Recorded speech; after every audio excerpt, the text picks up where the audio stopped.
Pune Porsche accident मामले में एक और अपडेट है। क्राइम ब्रांच ने शनिवार 25 मई को नाबालिग आरोपी के दादा सुरेंद्र अग्रवाल को गिरफ्तार किया है। उस पर फैमिली ड्राइवर को बंधक बनाने का आरोप है।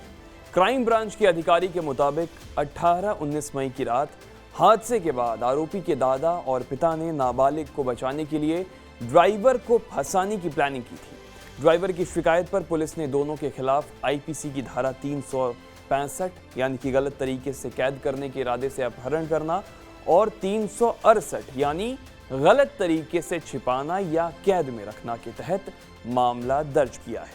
पुलिस को दिए बयान में ड्राइवर ने बताया कि घटना के तुरंत बाद मुझे सुरेंद्र अग्रवाल का फोन आया। पहले तो वो फोन पर मुझ पर चिल्लाए, फिर अपनी BMW कार में जबरन बिठाकर मुझे अपने बंगले ले गए। वहां 2 दिनों तक मुझे कैद में रखा। मेरा मोबाइल भी छीन लिया था। मुझे एक्सीडेंट का इल्जाम लेने के लिए पैसों का लालच दिया और कहा जल्द ही तुम्हें जेल से निकाल देंगे। दोनों ने मुझे धमकी भी दी और कहा इस बारे में किसी से बात की तो याद रखना। मेरी पत्नी को सब कुछ मालूम था, उसी ने मुझे इनके चुंगल से छुड़ाया। 23 मई को नाबालिग आरोपी के दादा सुरेंद्र अग्रवाल ने यह दावा किया था कि घटना के वक्त कार उनका फैमिली ड्राइवर चला रहा था। यही बात आरोपी के पिता विशाल अग्रवाल ने भी कही थी। पुलिस की पूछताछ में ड्राइवर ने खुद गाड़ी चलाने की बात स्वीकारी थी। मामले में आरोपी के दादा और पिता समेत अब तक 7 आरोपियों को गिरफ्तार किया गया है। इनमें से 5 आरोपी पब के मालिक, मैनेजर और स्टाफ हैं। इन पर नाबालिग आरोपी को शराब परोसने का आरोप है। 24 मई को स्पेशल कोर्ट विशाल अग्रवाल समेत सभी 6 आरोपियों को 7 जून तक न्यायिक हिरासत में भेज चुका था। पुलिस ने आरोपी के पिता, बार मालिकों और मैनेजरों के खिलाफ दर्ज FIR में धोखाधड़ी की धारा 420 भी जोड़ी है। कमिश्नर ने कहा हमारे पास नाबालिग के पब में शराब पीते हुए CCTV फुटेज हैं।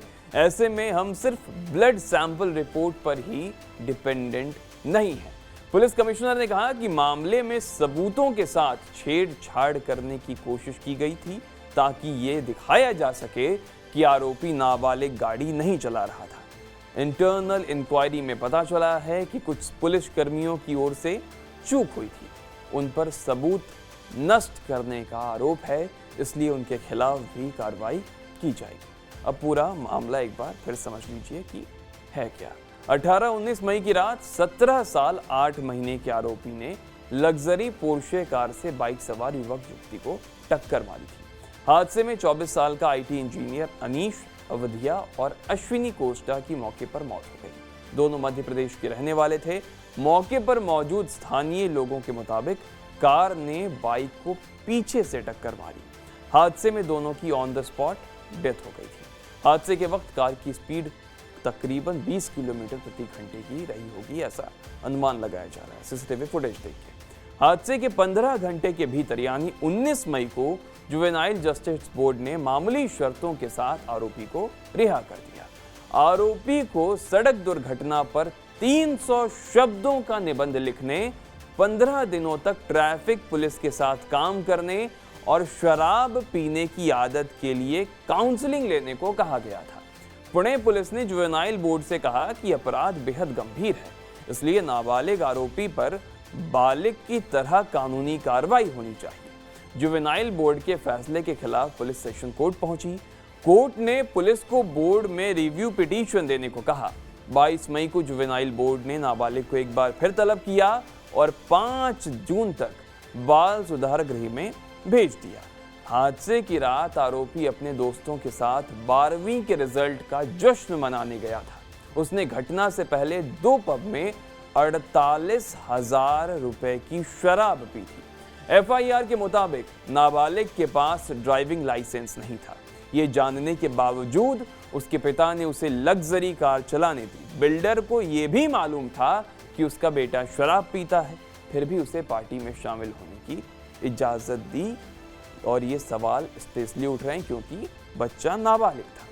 पुणे पुलिस कमिश्नर अमितेश कुमार के मुताबिक आरोपी 2.5 करोड़ की पोर्शे कार से 18 मई को रात करीब 10:40 पर कोजी पब गया था। यहाँ उसने 90 मिनट में 48,000 रुपए का बिल चुका, यानी करीब 1.5 घंटे में 48,000। इसके बाद वो रात 12:15 बजे ब्लैक क्लब मैरियट होटल गया था।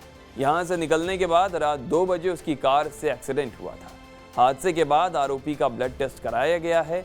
एफआईआर में मोटर वाहन अधिनियम की धारा 185 शराब पीकर गाड़ी चलाना यानी ड्रिंक एंड ड्राइव का चार्ज जोड़ा गया है।